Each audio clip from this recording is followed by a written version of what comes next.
On Saturday, Australia plays South Korea in the Asian Cup final. Organizers are hoping the success of the tournament locally will attract a whole new audience to the game. But in its eagerness to broaden its appeal, is Australian football forgetting its history? Rahul Pathak reports from Sydney. This is the face that the Football Federation of Australia wants to promote to the world.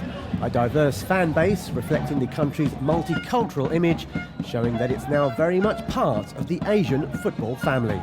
Now, Australia joined the Asian Football Confederation as recently as 2006, but the country's footballing history goes back a lot further than that and has its roots with the European immigrants that settled in this country in the early to mid parts of the 20th century. Now, many of those immigrants started football clubs like Sydney United. Formed in 1958 by Croatian immigrants, Sydney United was one of a number of football clubs with strong links to its local community. Former player and now manager Mark Rudin joined Sydney United as a youth player in 1992. He says the club played a vital role in the lives of Croatian immigrants like his father. Look, it was an important club.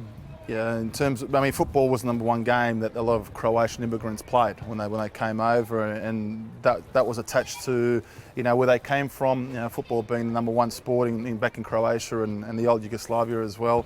And so they formed a club back in 1958, and since then it became a community hotspot.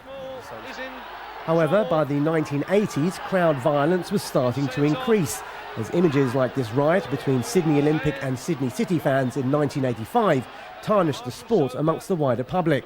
There was a perception that there was Greeks and Macedonians fighting, or Croatians and Serbs, or that was the perception. But at the end of the day, football, there will always be a little bit of element of violence or danger of violence, I think.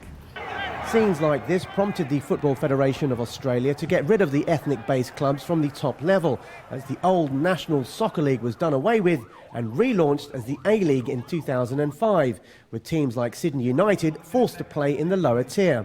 The European migrants that came here in the 40s and 50s that actually set these clubs up, their children and grandchildren are now running these clubs. So there is a natural process of assimilation, if you like. I think the shame is that we live in a multicultural society, and I think Australian multiculturalism should be strong enough to deal with a name like Sydney Croatia rather than Sydney United.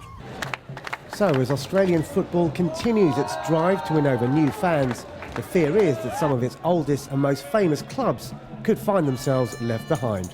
Rahul Pathak, Jazeera, Sydney.